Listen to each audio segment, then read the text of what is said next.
Like Mike said, a couple years ago, you made the decision to just reevaluate their tech stack and move to Delta. You've been on the platform here.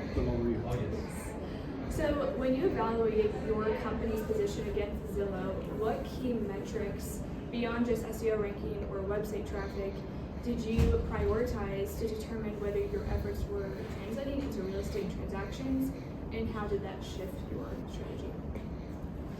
So we actually did a transition to the Delta website about a year ago, January. So it was about January 1st of last year. And the reason we did is because we saw a steady decline in SEO and indexing. And I'm going to tell you a story that probably hits everybody here at times. It got to the point where we had our competitors bringing our agents into a conference room and saying, type in your listing. And they type in their listing, and we weren't on the first page, and we weren't on the second page, and we weren't on the third page, but our competitors were. That's a recruiting issue. That's a retention issue. In fact, they would also type in Chicagoland Real Estate or Chicagoland Real Estate Agent, and we weren't on the first page, and we weren't on the second page, and our competitors were. It's not the only thing we did, because obviously we all went through huge changes last year, and that's a point in time that Steve Baird, being who Steve Baird is, and that is, this is a challenging time. It's time to redesign the whole company, and that's what simultaneously was being done too. But to give you an example, we started with Delta again a year ago, January. I spoke to Aaron, their SEO guy. He said it's going to probably take a couple of years to get this turned around, because it's not like this kind of thing. This wasn't about PPC. This was about organic indexing of our listings. This was about SEO with our website. And of course, the question at that time, and it's probably a question that many people have, is that even worth? Zillow is all over the place. We started scratching our heads and saying, is it really worth us worrying about this as much? And leap of faith, we decided to really dig in hard. And where we're at today, you'll see it in a minute, but we're in a completely different place today in terms of SEO and indexing. That was huge. Why was it huge? I can tell you that I actually presented the numbers that show that we're 980% above in listing indexing versus a year ago. We actually got cheers in the crowd from all of the managers, because every day there was an agent going in and saying, I just did the listing presentation and I lost it, or I just did a listing presentation and I got it, and my seller went online and they couldn't find their listing with Baird Warner. And that was a big issue. It's been completely turned around in a really short period of time. But it isn't the only thing we did. We've been working on just enormous amounts of stuff for the last year, and you guys, I think Mike said, it's really, this is a team. This is a team that everybody's head was in one specific direction, and that is recruiting, retention, and per agent productivity. So probably like earlier talked about per agent productivity using the Ninja strategies, 100%. We support that 100%. This is about the technology piece. This is about incoming leads that feeds that database as some people go away from your database. And agents today, and I think Brian Bolero from 1000 Watt came up with this study that said the reason agents leave is number one, marketing, number two, technology, and number three, we want more leads. Where to get more leads from? We get it from technology and marketing, and so that's the approach we took. Yeah. So you Here, I do have a question though, because I think I need to emphasize this, because I hear a lot of those conversations where I get pulled into them, especially with the larger organizations, that you guys were dealing with 2 years ago. So this predates us, dealing with what do we do? What do we do about Zillow? Do we attempt to compete, as I'll phrase it? Where many of you, if you used to buy leads, you quit buying them. I know some of the numbers that you started to get just a few years ago is astronomical. And so you all quit buying them, but the agents are now buying them. When you quit buying them because you would calculate the ROI and you knew, okay, now that's $2 million for me per year. There's no ROI, none whatsoever. So you were dealing with that, but then dealing with the local marketplace as well and your local competitors. There were a number of other things that we did. Baird Warner was founded in 1855, so we're at 170 years old. We decided to do a complete, not a brand refresh, we did a complete brand, complete redo. Different colors. We've had black and yellow for 50 years. Now we have refresh, where we took the square corners of the logo and we made them round. That was maybe 30 years ago. But I tell you what, this is completely different, and a lot of this came from not just the marketing department. We've learned from the agents, what are you really looking for? From the public, our marketing department, and I think Peter's here, who runs the marketing department, did enormous surveys. We have a great marketing team, and they created a completely different image. And this is going to be a short video that we actually used at our manager retreat right before we launched. So we got cheers. It grabbed everybody's heart. 50 years with the same thing. And our branding was for a typical listing, and then for a high-end listing, and this covers it all. That's the kind of boldness that happened in 2024 going into 2025. And think about the investment, because every single sign, every single writer, every single open house sign that an agent bought that was personalized at a time when, let me see, 2023, 2024 probably weren't our best years, but it's doubled down. So it took that kind of boldness. In fact, this is some of this. I started writing this and I thought, oh my God, we did a lot of stuff. In addition to, and I don't even have it up there, the amount of attention that we put into very early on the buyer brokerage change. This doesn't include that. I mean, everybody's head was there, but we have really transformed the company, and we're still on a path to continue to do more in 2025. We're adding an insurance company called Adaptive Insurance. One of the SVPs has created a recruiting department. We had a single recruiter before, and she did a great job. But if you're really going to dig in, you've got to have a very structured recruiting department. I think we have 4 recruiters now and an assistant. We're on the way, without a doubt. Oh, standard SOPs for offices. We have 25 offices. We have 25 different businesses that we're bringing all together. We're excited about that as well. Many people believe that Zillow has a head start in SEO and brand recognition. What innovative tactics or technologies did you explore to carve out a competitive niche without directly outselling?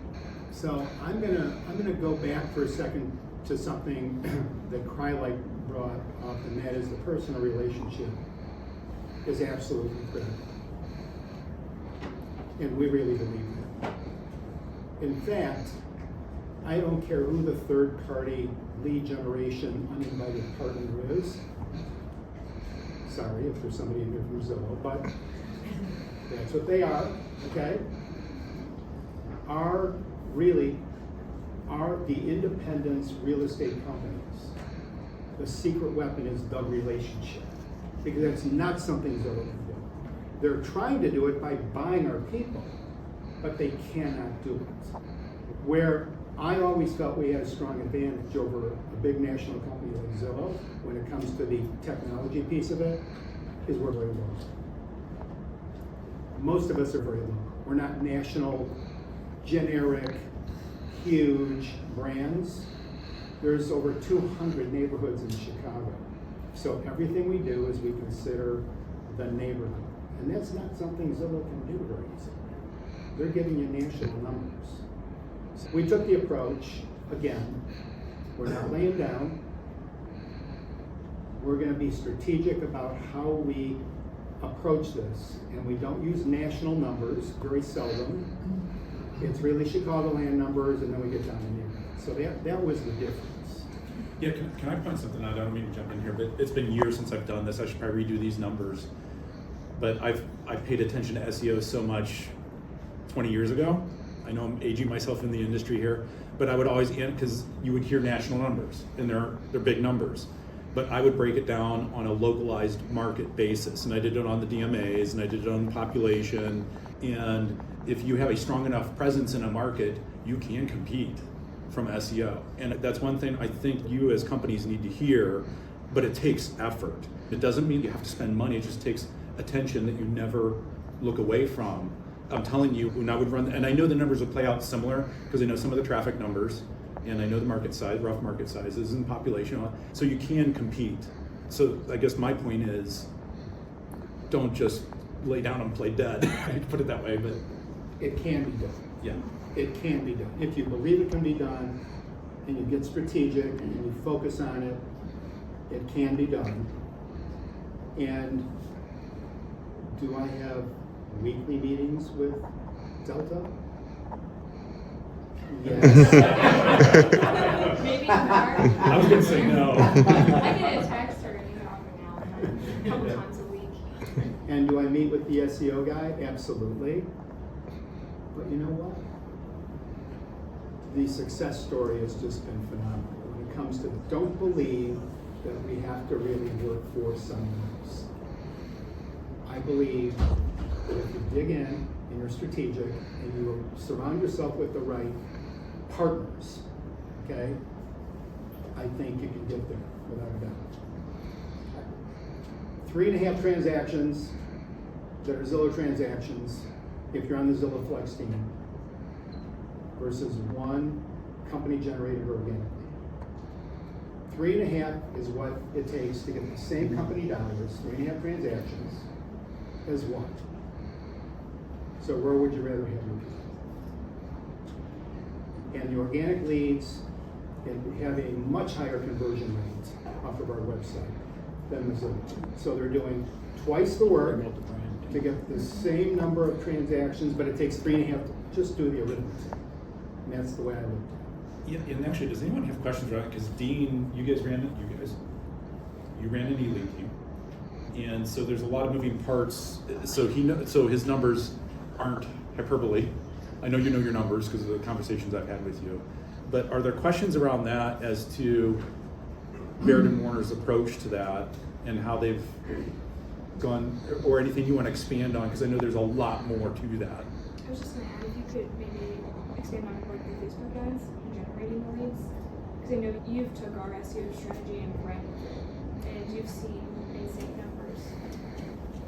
Yeah, so actually when we originally tried Delta's Facebook ads, there were some issues, without a doubt. But I gotta tell you, over a period of a couple of months, we worked with them, we helped you improve your product, and the average agent that is spending money on Facebook to promote their listing is getting between 5 and 10 leads per listing.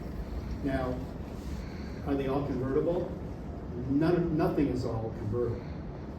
If they can get 1 every 3 ads to convert into a buyer or seller, or a buyer and a seller, that's not bad. But more importantly, if you can report to your seller whose listing you've taken that you got 5 to 10 leads or inquiries on their listing, that's a critical piece too, right? I just wanted to show you this. This isn't the pot calling the kettle black. It's an industry issue, I think, where a lot of times it's rationalized based on the impressions, or it's rationalized on the branding, and not necessarily the true lead count. And what Dean's talking about here is we work with Baird and Warner on Facebook converted ads. So if you're ever on Facebook and you do something, with even just retail, and it says, hey, this entity is going to get your stuff, you say, sure. So they're real leads coming through. So when he says they get leads, it's actually a real, because at the end of the day, and I keep saying this internally at Delta, the only thing realtors care about, I hate to say this, is a lead. That's just, at the end of the day, they want a lead. So these are Facebook converted leads, is how I'll phrase it, in a volume setting. I have spoken to a lot of vendors, and I don't care about impressions. All I care about is form fills. Now, there's two pieces, right? Generating a lead or an opportunity, and I don't care if you're doing it with phone calls or you're doing it with automated ninja touches, they're all leads. So there's two pieces, creating an opportunity and then having enough information that you can talk to them and convert them to a client, right? So it's conversion and opportunity. Conversion means nothing if you don't have the opportunity. The opportunity means nothing if you don't have the skills to convert. The way I look at it is, the branding is great, but it doesn't necessarily compute into more business for our agents. This is about recruiting, retention, brokerage, and productivity. That's really the three things: recruiting, retention, brokerage, and productivity. And if we focus on that, we're all good. I was with somebody the other day and he said, yeah, but you guys are doing great, but in a localized market like Naperville or Downers Grove, you can type in Downers Grove agent or Downers Grove real estate and you'll come up there. But what about if you typed in Chicago real estate? That's a huge. We came up with number 2 right underneath Realtor.com this morning. Again, remember, we couldn't be found a year ago. And we're in Zillow. Okay? And over there is Chicagoland Real Estate, again, right below Zillow this time and Realtor.com and Redfin, but we are number 4 front page. We'll take it. We just have a little more to do. Okay? I guess what I'm really here to say is, we don't have to lay down these guys. And we work with them, but we don't have to lay down. Oh, so here's something that our marketing department put together. Any questions on anything? Yeah, every time I watch that, I get a little shaky. Any questions from you? 175 years old. We brought in T360. They lived with us for a little bit. We knew, but you bring in somebody to give you a real strong direction. We had a couple of programs that they really cited as really strong programs to help us do that, and that's what we're working on now. So that's our 2025 goal, is to be able to take an admin from one office when another one is sick and say, you need to go over there. And they know what to do and how to do it. Everything's the same, right? Everything's the same. That's a problem, right? So we're standardizing everything. And that's a big lift because that's a lot of change. Can I say something on that too? Because I had an interesting conversation with Cody about how the office, more so Cody, and that's an issue too that I don't know if you talk about, that I think would be really interesting in how the different approach to running different offices or not. I mean, as I'll phrase it, hands off, hands on. That might be some interesting conversations because again, just I know some of the stuff you guys have going on versus them, which we didn't talk about. But it's so there's something else I think that's worth exploring deeper in your groups if you don't already. It's similar but so different. But dealing with the same issues, as I'll phrase it, or same opportunities. When that happens, everything's going to be easier for everyone. It's going to be easier for the managers, it's going to be easier for the agents, it's going to be easier for all the staff, the processing of transactions, everything. It's like managers don't manage people. Managers manage systems, manage people, right? And so we've always been manager manage people, which is the traditional mindset. And so we're taking that approach. The company is close to 2,000 agents.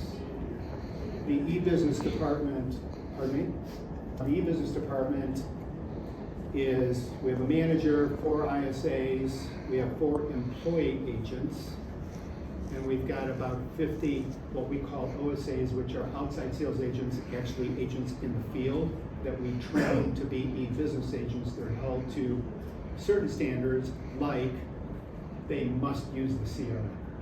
If they don't, they're put on probation. But that's about how big the company is. We've been, you know what, it's when times are really good, times are really good. When things normalize, let's face it, 2023 was a unicorn year. We're not going to probably ever see that again in our lifetime. It was a unicorn year. But when things get a little different, you got to look at everything. And one of the things we took a good look at, in fact, David Bailey back there, the SVP of Operations, actually put together this entire recruiting program. Recruiting department is really what it is today. And just a totally different approach. So it was because we needed it. Was it your managers doing the recruiting before? The managers are still responsible for doing some of the recruiting. We're looking at some different options. We think managers' jobs are per agent productivity coaching. And so if you put demands on them to recruit, it doesn't always go as well.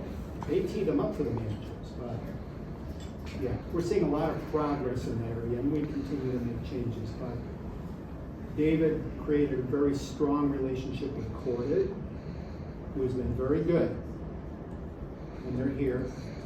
And we're just getting ready to integrate Corded with the CRM, our CRM, which is Close. So we're excited about that. That's why we focus. Hopefully you found value. Thank you, Dean, for Thank you. sharing. Just wrap it up with this. Hopefully it's evident, previous session, this session, there's so much you don't need to hear from me. Just talking with each other and sharing what you're doing, because you guys are doing so many different things I think are so valuable, just to challenge thinking and to question what you're doing. Thank you, and thank you for your time. Thanks so much. Thank you.